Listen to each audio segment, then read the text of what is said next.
How to pause and allow transfers in Acorns. Hi everyone, I'm here to assist you today. Without any delay, let's jump right in.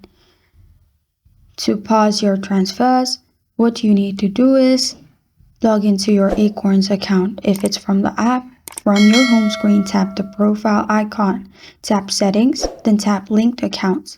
There, toggle the allow transfer button off. Confirm your selection in the pop-up and you're good to go. If it's from website, log into your account in acorns.com. From your home page, click the profile icon.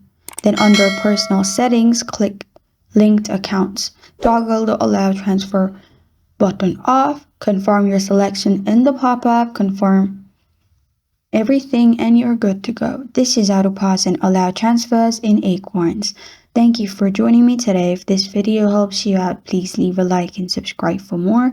Got a question or want to suggest a topic? Comment below. Thank you for watching.